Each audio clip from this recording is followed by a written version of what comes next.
ಸೌಂದರ್ಯ ಲಹರಿ ಕಲಿಕೆಗೆ ತಮ್ಮೆಲ್ಲರಿಗೂ ಹೃತ್ಪೂರ್ವಕವಾದ ಸ್ವಾಗತ. ನಾನು ನಿಮ್ಮ ಪೂರ್ಣಿಮಾ ಮಂಜುನಾಥ್. ಬನ್ನಿ ಕಲಿಯೋಣ. ಸೌಂದರ್ಯ ಲಹರಿಯ ಶ್ಲೋಕ 45ನೇ ಶ್ಲೋಕದಲ್ಲಿ ಏನಿದೆ? ದೇವಿಯ ಮುಖಕಮಲ ವರ್ಣನೆ. ಮೊದಲಿಗೆ ಶ್ರೀ ಗಣೇಶಾಯ ನಮಃ, ಶ್ರೀ ಗುರುಭ್ಯೋ ನಮಃ. ಶ್ಲೋಕ 45 ದೇವಿಯ ಮುಖಕಮಲ ವರ್ಣನೆ. ಶ್ಲೋಕ ಹೀಗಿದೆ. ಅದಕ್ಕೂ ಮೊದಲು ಪದಗಳನ್ನು ಕಲಿಯೋಣ. ಅರಾಲೈ ಸ್ವಾಭಾವ್ಯಾತ್ ಅಲಿಕಲಭ ಸಶ್ರೀಭಿಃ ಅಲಕೈಃ ಪರೀತಂ ತೇ ವಕ್ತ್ರಂ ಪರಿಹಸತಿ ಪಂಕೇರುಹ ರುಚಿಂ ದರಸ್ಮೇರೆ ಯಸ್ಮಿನ್ ದಶನ ರುಚಿ ಕಿಂಜಲ್ಕ ರುಚಿರೆ ಸುಗಂಧೌ ಮಾದ್ಯಂತಿ ಸ್ಮರದಹನ ಚಕ್ಷುಃ ಮಧುಲಿಹಃ.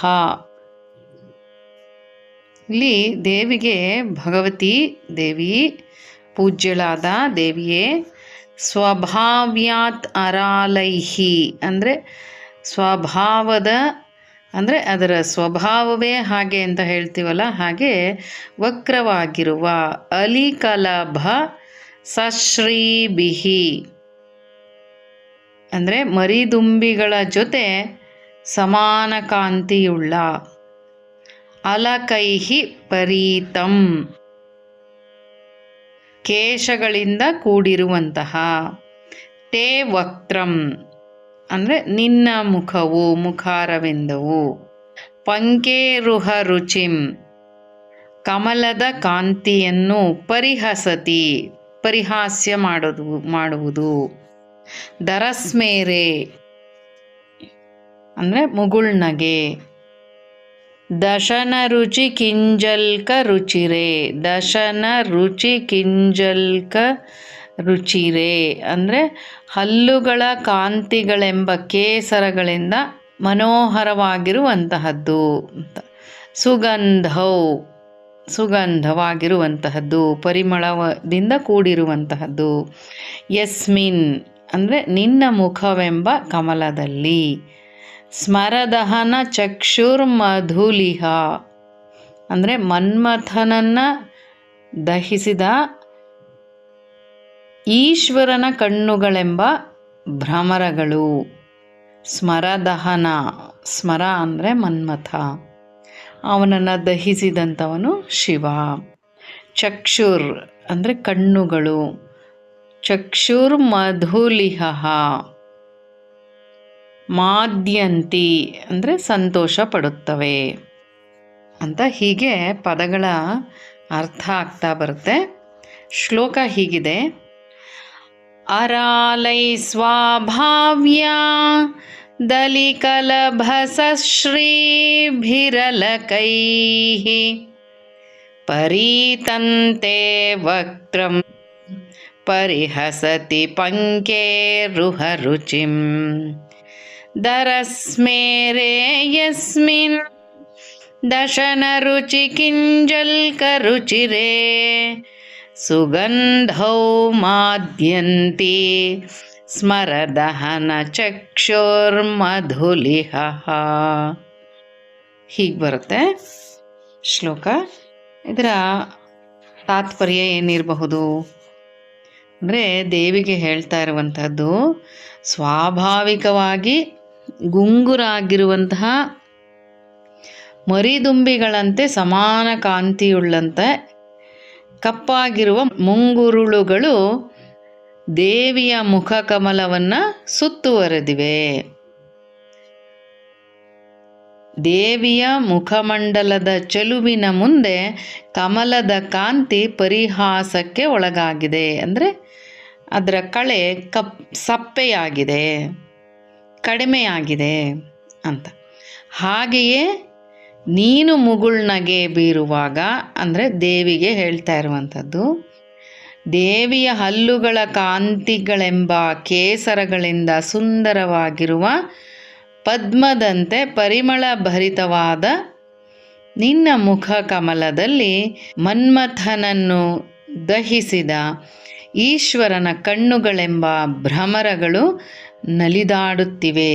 ಅಂದರೆ ಶಿವ ನಿನ್ನನ್ನು ನೋಡಿ ಮತ್ತೆ ಕಾಮವಶನಾಗಿದ್ದಾನೆ ಎನ್ನುವ ಹಾಗಿದೆ ನಿನ್ನ ಮುಖದ ಚೆಲುವು. ಅಂದರೆ ದೇವಿಯ ಮುಖದ ಚೆಲುವು ಅಷ್ಟು ಮನೋಹರವಾಗಿದೆ ಅಂತ ಈ ಶ್ಲೋಕದಲ್ಲಿ ಹೇಳ್ತಾ ಇರುವಂತಹದ್ದು. ಅಂದರೆ ದೇವಿಯ ಮುಖ ಸೌಂದರ್ಯದಿಂದ ಮೃಗಹರನನ್ನು ಸೋಲಿಸಿದೆ, ಆ ಸೌಂದರ್ಯ ಶಿವನನ್ನು ಸೋಲಿಸಿದೆ ಅಂತ ಇಲ್ಲಿ ಹೇಳ್ತಾ ಇರುವಂಥದ್ದು. ಹಾಗೆ ಕೆಸರಿನ ಕಮಲ ಸಾಮಾನ್ಯ ನಾರಿಯರಿಗೆ ಹೋಲಿಸಿಕೊಂಡು ಅದು ಮೆರೀತಾ ಇರುತ್ತೆ. ಈಗ ದೇವಿಯ ಮುಖಕಮಲ ನೋಡಿ ನಾಚಿದೆ. ಅಂದರೆ ಅಷ್ಟು ಅತ್ಯಂತ ಮನೋಹರವಾದ ರೂಪ ದೇವಿಯ ರೂಪವಾಗಿದೆ. ಇಲ್ಲಿ ತಾವರೆಗೆ ಅರಳುವ ಗುಣ ಇರುವಂತಹದ್ದು ದೇವಿಯ ಮುಗುಳ್ನಗೆ ವಿಕಸಿತವಾದ ರೂಪದಲ್ಲಿರುತ್ತದೆ ಅಂತ ಹೇಳ್ತಾ ಇರುವಂಥದ್ದು. ಕಮಲದಿಂದ ಸುಗಂಧ ಹೊರಹೊಮ್ಮುವಂತೆ ದೇವಿಯ ಮುಖದಿಂದ ಸಹಜ ಸುಗಂಧ ಹೊರಹೊಮ್ಮುತ್ತದೆ. ಕಮಲಕ್ಕೆ ದುಂಬಿಗಳು ಆವರಿಸಿ ಸೊಗಸನ್ನು ಇನ್ನೂ ಹೆಚ್ಚು ಮಾಡುತ್ತೆ. ಹಾಗೆ ಇಲ್ಲಿ ದೇವಿಯ ಮುಖಾರವಿಂದದ ಮೇಲೆ ಮುಂಗುರುಳುಗಳು ಆವರಿಸಿರುವುದು ಕಮಲವನ್ನು ಆವರಿಸಿದ ದುಂಬಿಗಳನ್ನು ಹೋಲುತ್ತವೆ ಅಂತ ಇಲ್ಲಿ ಹೇಳ್ತಾ ಇರುವಂಥದ್ದು. ಇಲ್ಲಿ ಶಿವನ ಕಣ್ಣುಗಳೆಂಬ ದುಂಬಿಗಳ ನೋಟ ಎಂಬ ಮುಖ ಕಮಲದಲ್ಲಿ ಆವರಿಸಿದೆ ಅಂತ ಹೇಳ್ತಾ ಇರುವಂತಹದ್ದು. ಲಲಿತಾ ಸಹಸ್ರನಾಮದಲ್ಲೂ ಕೂಡ ನಾವು ಇದೇ ವರ್ಣನೆಯನ್ನು ಕಾಣಬಹುದು. ಶುದ್ಧ ವಿದ್ಯಾಂಕುರಾಕಾರ ದ್ವಿಜಪಂಕ್ತಿದ್ವಯೋಜ್ವಲ ಕರ್ಪೂರ ವೀಟಿಕಾಮೋದ ಸಮಾಕರ್ಷ ದಿಗಂತರ ಅಂತ ನಾವಿಲ್ಲಿ ಲಲಿತಾ ಸಹಸ್ರನಾಮದಲ್ಲೂ ಕೂಡ ತಿಳ್ಕೊಳ್ಬಹುದು.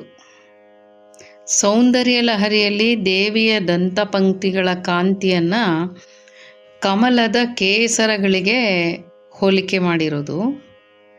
ಆದರೆ ಲಲಿತಾ ಸಹಸ್ರನಾಮದಲ್ಲಿ ಆ ಕೇಸರಗಳನ್ನು ಶುದ್ಧ ವಿದ್ಯೆಯ ಅಂಕುರಗಳಿಗೆ ಹೋಲಿಕೆ ಮಾಡಿರುವಂತಹದ್ದು. ಈ ಶ್ಲೋಕವನ್ನು ಪುನಃ ಪುನಃ ಪಠನೆ ಮಾಡೋದ್ರಿಂದ ವಾಕ್ಸಿದ್ಧಿ ಉಂಟಾಗುತ್ತದೆ ಅಂತ ನಾವು ತಿಳ್ಕೊಳ್ತಾ ಬರ್ತೀವಿ. ಹೀಗಿತ್ತು ಸೌಂದರ್ಯ ಲಹರಿಯ 45ನೇ ಶ್ಲೋಕದ ಅರ್ಥ.